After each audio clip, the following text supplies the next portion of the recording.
What's up, YouTube? This is Quan, the Urban Sportsman, and I am doing some white bass fishing today down in Elizabeth Park. I've caught about 25 already, so I decided to include you guys on my next 10. Let's see what happens. Oh, goodness gracious. I've been catching them pretty much every couple of casts. So let's see if we can keep it up now that the camera's on. See if somebody want to be famous.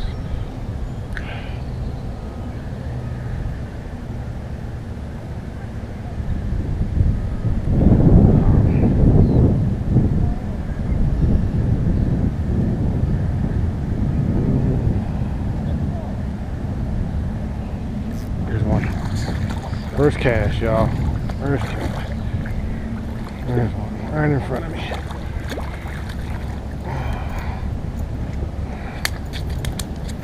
Got the damn nut.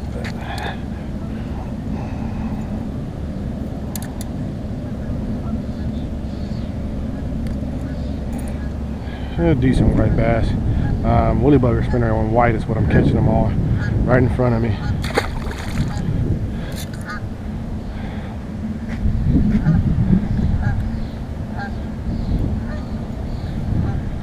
So what I'm doing is I'm casting upstream and they're picking it up as it's coming down. I was casting downstream, but I found that I was probably getting a little more lift with this inline spinner than what the fish wanted, so they weren't biting it. I was getting follows, but no takes. So I'm thinking what's happening is the minnows are getting pushed downstream and they're just hammering them as they're coming down. So that's how I've been getting my bites today. Nothing spectacular. Like I said, I've caught about 25, so see if I can get a few more on here for you guys. You'll notice the guys down from me are catching them as well. What they're doing is they're using like 1/8 ounce sinkers with a minnow tied down in a slip sinker rig, and they're casting out and just reeling in real slow. And that 1/8 ounce is just to keep them down in the strike zone. They can do the same thing with split shot and get less snags, but hey, it's working for them, so I ain't mad at them. When I first came out here, it was pouring rain. That's why I didn't film then. It was just too much rain. So I decided not to film just because electronics and water don't mix all that well. But I found that the fish aren't out deep. They're actually just sitting up here and next to the rocks waiting on minnows to swim by and ambushing. And I've been capitalizing on that, their willingness to ambush. They're having much better luck than me with the live bait, but unfortunately I just don't want to spend $5 on minnows. That's kind of a waste of money in my opinion. When I can use something that I make and have the same amount of luck, just take a little bit more time, wind's picking up, so I'm probably going to switch here to a jig just because of the wind picking up on me. It means I'm not going to get as far casts or stay down in the strike zone as long with the inline. But I've been having good luck on it all morning.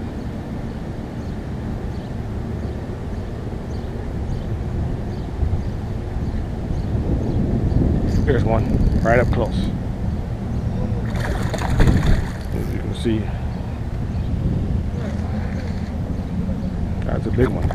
Big spawned out female, looks like. And up and over. I'm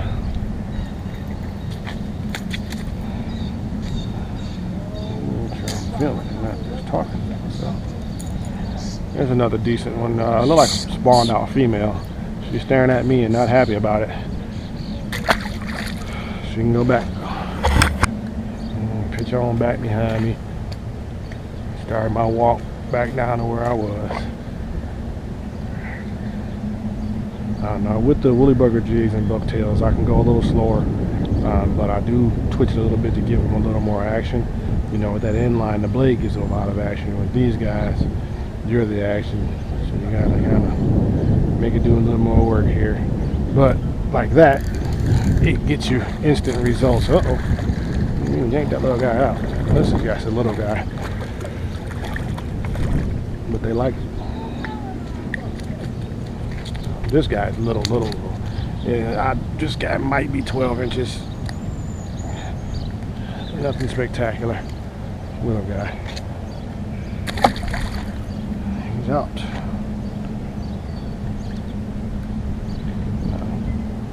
Like I said, I'll pitch back and forth all day, and when they're in like this, now real slow, you know, very slow. I don't have to go fast because I'm only using a 1/4 ounce out here. You know, the Detroit River is really deep and fat with flash flow, so a 1/4 ounce is enough to keep you off the bottom and out of the snags. 1/8 ounce I probably could get away with. However, my problem with the 1/8 is you tend to have problems with the current just being too strong and then just washing it down, so you kind of gotta fight with that, and I don't want to do that. That's a pain, you know, to keep up with your bait. I don't want to keep up with the bait. I want the bait to come at the rate that I want it to go at.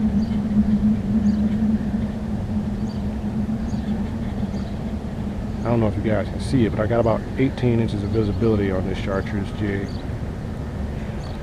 so the fish have a decent amount of visibility to find it.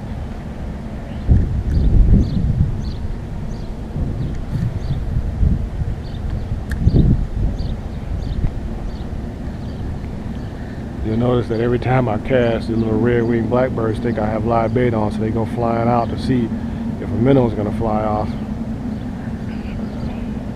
But newsflash for them, there's no minnow there, buddy. There we go, fish on. There's no minnow to be had. This is a little guy too. This is a little, that's that other one. I can tell by how it's fighting. No weight.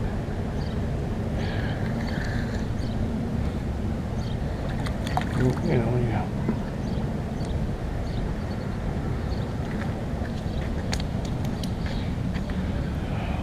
Another little guy, like I said, 13 inches maybe. Little guy. Now, normally I would give these little guys away, but you know, everybody's catching them. There's no point.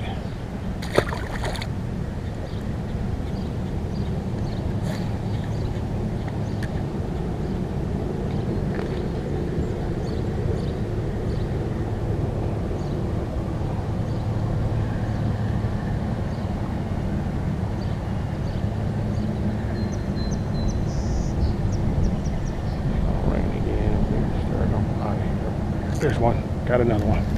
We're gonna get one eventually.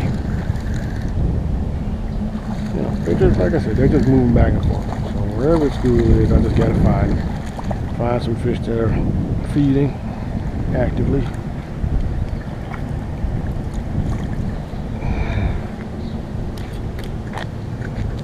Find a couple active feeders and you're good to go. Try not to hit the same spot exactly twice. There's another little guy. It's about 13 inches as well.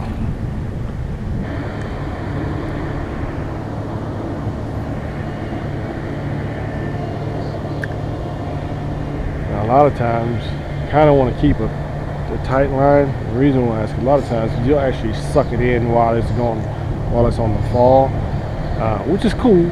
The problem is though, you get a lot of gut hooks that way, which I don't too much care for because I'm not, you know. Oh, there's one right in front of me. You know, I'm not trying to kill the fish if I can avoid it. You know, if I keep a few, you know, like I think I kept 8 today. I don't want to kill all of them. I just want to have some fun. You know.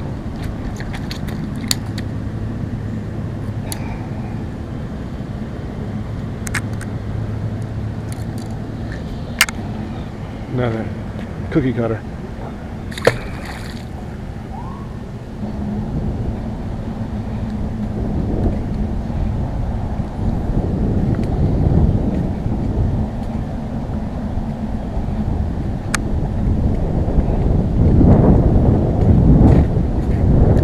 That snag, I've already lost one jig on, so I'm not very happy with that little bugger. There's one. Little guy, another little cookie cutter, 12, 13 inch fish. You know, nothing spectacular. You know, like I said, they've been good fun though. And the only thing about these little guys is if you look at their gill plates, they have it's kind of sharp right here in the gill plate area, but they can cut you pretty deep if you grab them while they're flipping and flopping. never any fun. Now, this isn't an every cast thing. Had I ran a slip sinker rig with a small crankbait, it would be an every cast thing. I would be catching fish every cast. The only problem with that is I don't like dealing with treble hooks when I can avoid it. And in those smaller treble hooks, you oftentimes, because you're using needle noses or hemostats to get them out, you tend to bend the hook. So that's just one more reason for me to have to replace trebles, and I don't want to go through that. This method works just fine for me. I'm catching fish, and I'm happy with that.